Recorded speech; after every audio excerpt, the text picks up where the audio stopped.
इस वीडियो में आज हम बीपीएससी द्वारा प्रकाशित एईडीओ के पद पर बहाली के बारे में जानेंगे।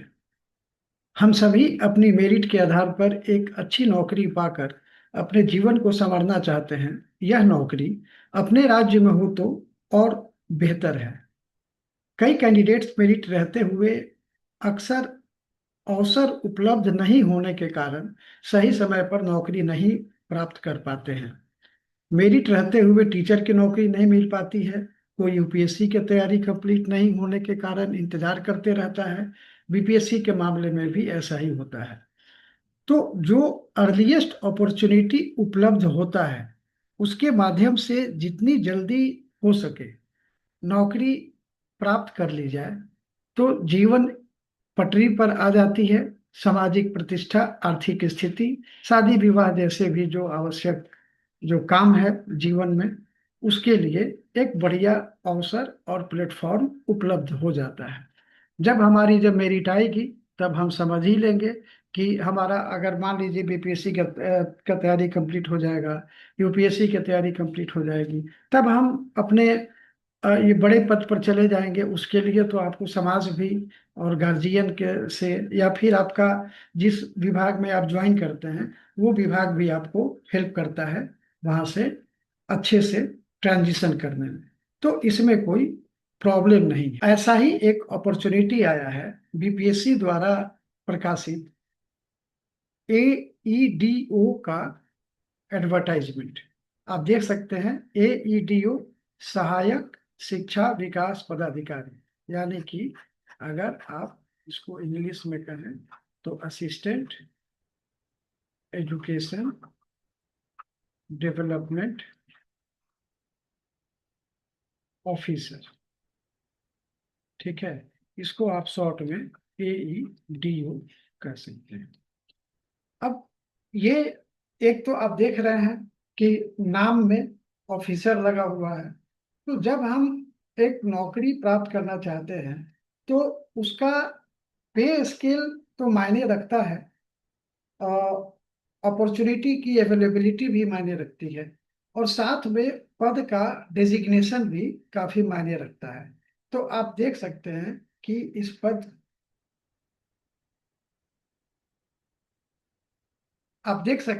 इस पद का डेजिग्नेशन जो है एईडीओ है, लास्ट में ऑफिसर लगा हुआ है। तो ये अपने आप में एक अट्रैक्टिव अपॉर्चुनिटी देता है, प्लेटफॉर्म देता है। इसके साथ में सबसे बड़ी बात है कि ये शिक्षा पदाधिकारी के रूप में आपकी नियुक्ति कराएगा। और इसमें शिक्षा विभाग आप जानते हैं काफी महत्वपूर्ण है, और समाज के बहुत बड़े अ, लोगों से, बहुत बड़े वर्ग से, हर घर में, हर मोहल्ले में, हर गली में कोई ना कोई शिक्षा विभाग से टीचर या कोई और आपको मिल जाएगा। और इस पद पर रहते हुए आपको एक मौका मिलेगा कि आप लोगों की, समाज की सेवा कर सकें, और समाज में आपको कुछ कंट्रीब्यूट करने का मौका मिलेगा। तो एक तो एईडीओ जो है काफी अच्छा पद मालूम होता है। आगे हम लोग इसका जो एक और काफी इम्पोर्टेंट ये पहलू है, वो है इसका total number of posts. Total number of post जो है ये 935 है। आप बताइए कितने वैकेंसी में, कितने एडवर्टाइजमेंट में इतने बड़ी संख्या में वैकेंसी आती है। तो एक तो 935 पद का विज्ञापन है, अपने आप में काफी महत्वपूर्ण है।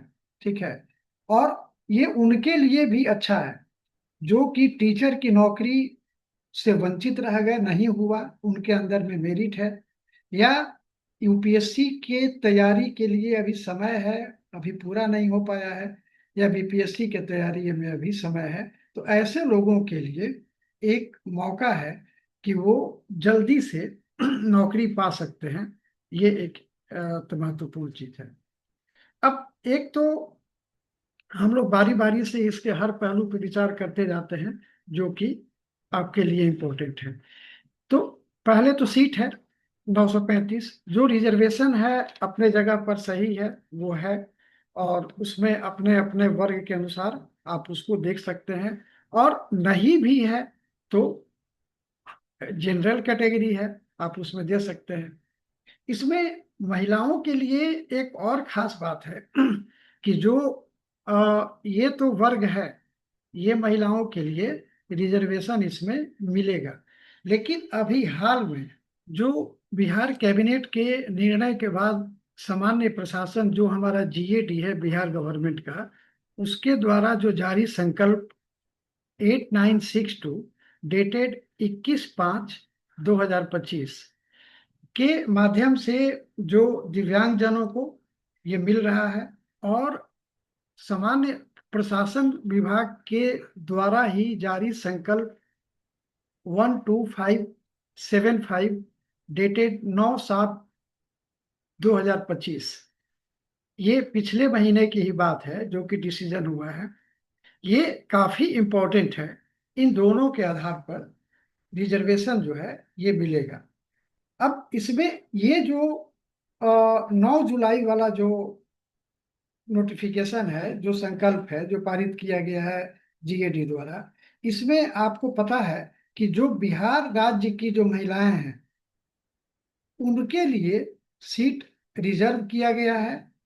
अब ऐसा नहीं होगा कि महिलाओं को जो रिजर्वेशन दिया गया है उसमें जैसे कि टीआरई 1 टीआरई 2 में हुआ था कि बाहर की महिलाएं भी इसमें आ जाएंगी, तो 35% का हॉरिजॉन्टल जो क्षैतिज आरक्षण जो कहा जाता है ये इसमें दिया जाएगा।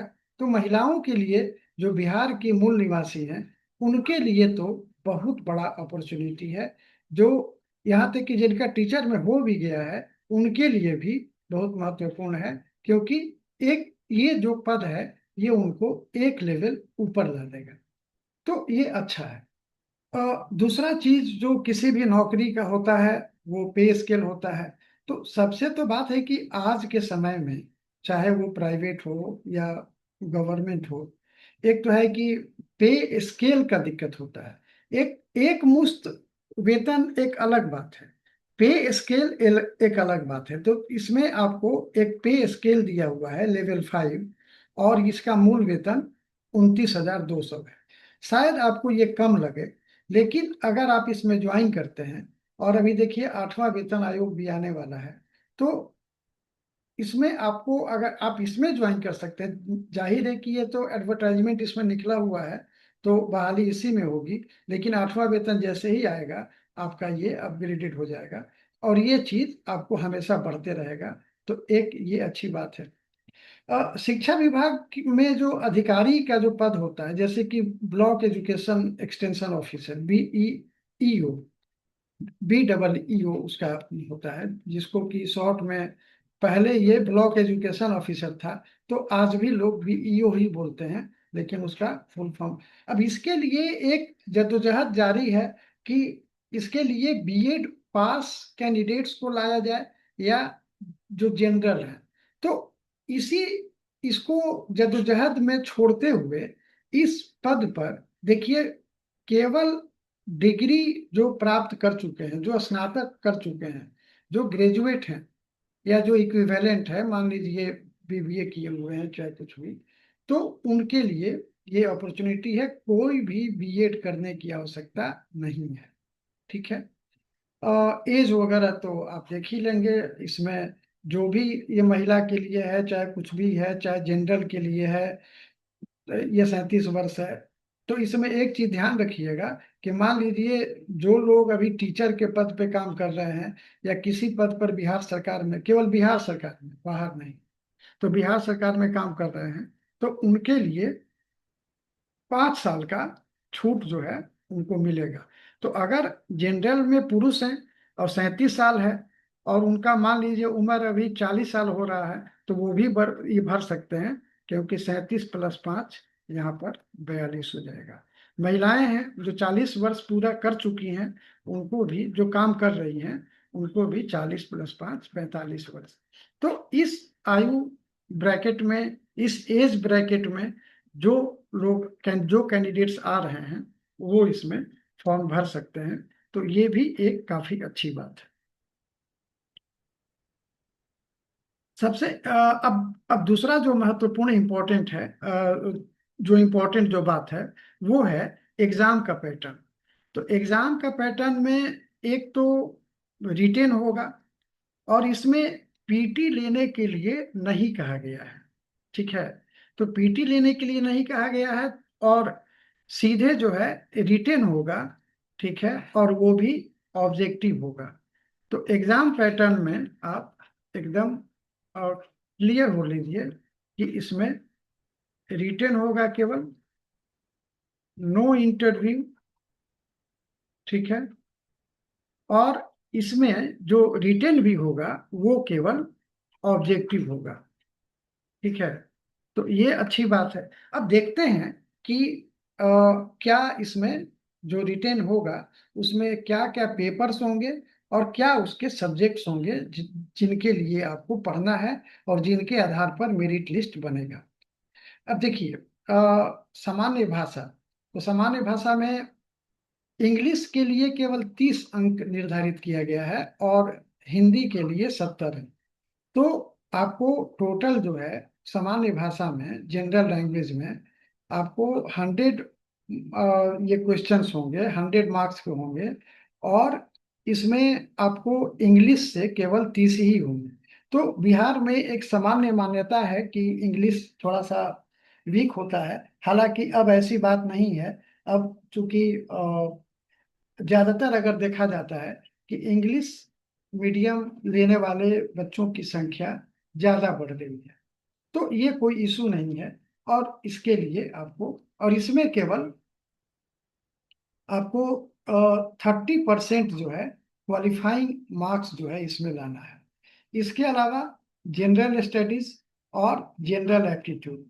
अब देखिए, ये दोनों काफी इम्पोर्टेंट होगा, और इसमें मार्क्स लाना जो है इम्पोर्टेंट है। अब यहाँ पर क्या है कि अगर आपका, मान लीजिए आप किसी पोस्ट पर, किसी रैंक पर हैं, और इसमें दोनों में सेम है, तो आपका ये वाला डिसाइडिंग फैक्टर हो जाएगा।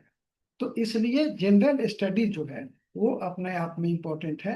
ये भी है सामान्य योग्यता जो जनरल एप्टीट्यूड है। और देखिए, जो जनरल स्टडीज है, ये आप अगर बीपीएससी की तैयारी करते हैं, टीचर की तैयारी करते हैं, यूपीएससी की तैयारी करते हैं, सभी में जो आपने तैयारी किया है वो इसमें आपको पे करने वाला है, बहुत हेवी तरीके से पे करने वाला है।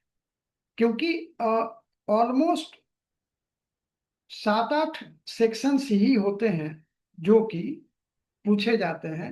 हिस्ट्री है, ज्योग्राफी है, जनरल साइंस है, पॉलिटी है, इंडियन इकोनॉमी है, करेंट अफेयर्स है, और मैथ तो आपको इसमें पूछा जाएगा। तो ये सारा चीज आपको, और तैयारी जो है इसके लिए करनी होगी, और ये काफी इम्पोर्टेंट है। आगे हम लोग देखते हैं, इंटरव्यू नहीं होने से एक राहत क्या है कि जो मेरिट लिस्ट बन जाएगा उसी के आधार पर सिलेक्शन हो जाए। हालांकि इसमें भी नेगेटिव मार्क्स दिया हुआ है, और एक उत्तर के लिए 1/3 यानी कि 0.33 जो है नेगेटिव मार्क्स कटेगा। तो ये, इससे कोई बहुत ज्यादा फर्क नहीं पड़ता है। फर्क पढ़ भी सकता है, लेकिन नहीं पढ़ता है इसलिए कि आप सोच समझ के उत्तर दीजिए। खासकर उन्हीं प्रश्नों को अटेम्प्ट करिए जिनमें कि दो में आपको मैक्सिमम कंफ्यूजन है। अगर 3-4 पर कंफ्यूजन है तो उसको रहने ही दीजिए। ठीक है, तो एक तो नेगेटिव मार्किंग है। ठीक है, आप देख सकते हैं कि जो जो जनरल लैंग्वेज का है उसमें 30% का मार्क्स लाना वो मिनिमम जरूरी होगा, नहीं तो आगे की कॉपी आपकी चेक नहीं होगी। ठीक है, तो इतना तो आ ही जाता है, कोई मुश्किल चीज नहीं है। ये सारा सिलेबस है जो कि वही है जो कि हम बोले हैं। और इसमें एक चीज ध्यान रखना होता है कि जो यहाँ लिखा हुआ रहता है, अब जैसे कि महत्वपूर्ण नदियां हैं, तो नदियां हैं तो ऐसा नहीं है कि पहाड़ नहीं होगा।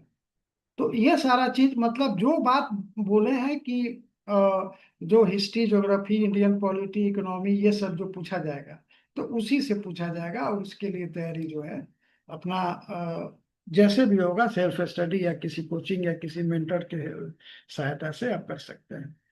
जो जनरल एप्टीट्यूड है, इसमें आपको हम बताए जैसा कि मैथ्स पूछा जाएगा, कुछ रीजनिंग पूछा जाएगा, कुछ एनालिटिकल चीजें होंगी, फिगर से रिलेटेड पिक्टोरियल जो प्रॉब्लम्स होते हैं। तो ये सब काफी इजी होता है। आप, हमको नहीं लगता कि कोई दिक्कत होना चाहिए। और नहीं तो फिर वैसे ही सेल्फ स्टडी या कोचिंग या किसी मेंटर से आप की सहायता से आप कर सकते हैं। ठीक है।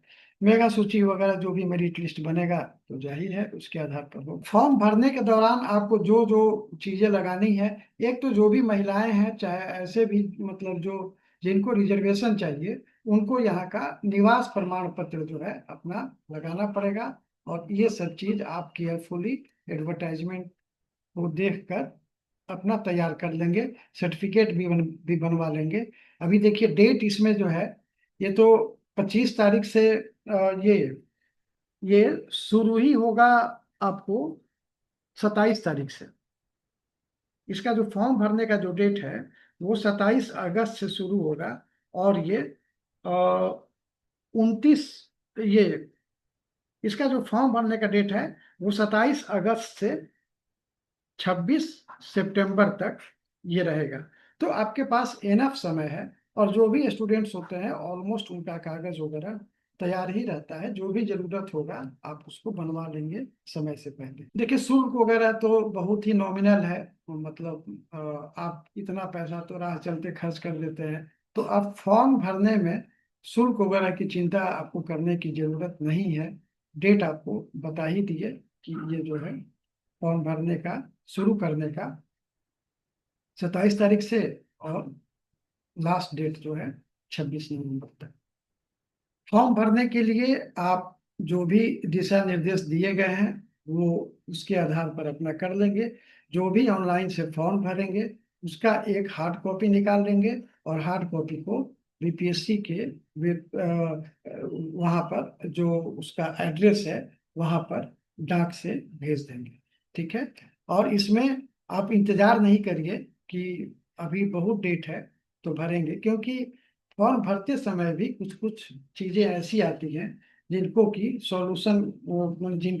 सॉल्यूशन करने में समय लग जाता है। इसलिए अर्लीस्ट अपॉर्चुनिटी पर फॉर्म को भर दीजिए, और उससे आपका सेंटर वगैरह भी अच्छे ढंग से अलॉट हो सकता है।